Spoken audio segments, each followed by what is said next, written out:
Programang ito ay rated SPG, striktong patnubay at gabay ng magulang ang kailangan. Maaaring may masiselang tema, lengguwahe, karahasan, sexual, horror o droga na hindi angkop sa mga bata.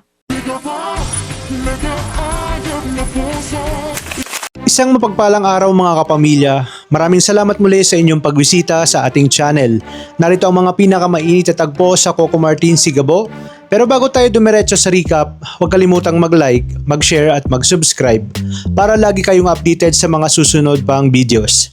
Habang masayang nagkasalo sa hapagkainan ng buong pamilya Jacinto, buong pagmamalaking ibinahagi ni Ricardo na nakabili na siya ng isang napakalawak na lupain. Ngunit agad itong ikinabahala ni Samantha nang malaman niya na matatagpuan ito sa gininto ang lupa. Ayon kay Samantha, delikado ang lugar dahil matagal na itong kilalang pugad ng mga kriminal at sentro ng maraming kaguluhan. Alala siya na baka malagay sa panganib ang kalagayan ng kanilang pamilya at ang mga taong naninirahan doon. Samantala, hindi naman napigilan ni Gabo ang galit na matagal niya nang kinikimkim laban kay Django.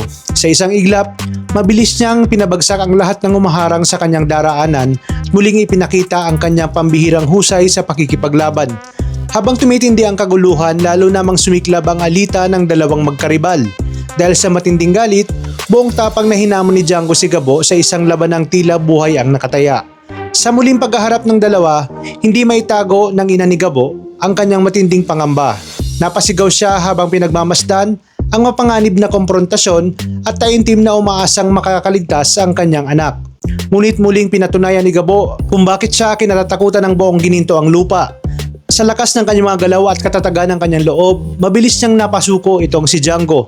Isang malakas na sipa ang napatumba sa kanya sa kalaban na sinundan pa ng sunod-sunod na pag-atake hanggang sa tuluyan itong mawalan ng kakayahang lumaban.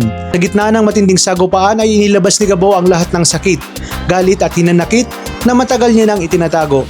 Isinisi niya kay Django ang mga taong nasayang sa kanyang buhay, kabilang na ang mga panahong ginugol niya sa loob ng kulungan.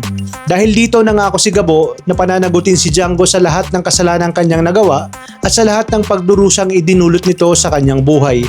Ngunit ito na nga ba ang simula ng kanyang paghihigante o simula pa lang ng mas malaking digmaan? Ano kaya ang magiging epekto ng pagbili ni Ricardo ng lupain sa mapanganib na gininto ang lupa?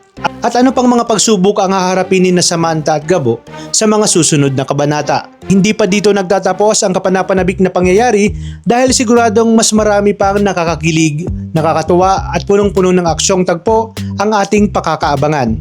Kaya naman tuloy-tuloy lang ang pagsubaybay dito. Maraming salamat sa inyong panonood at pagpalain tayong lahat, mga kapamilya.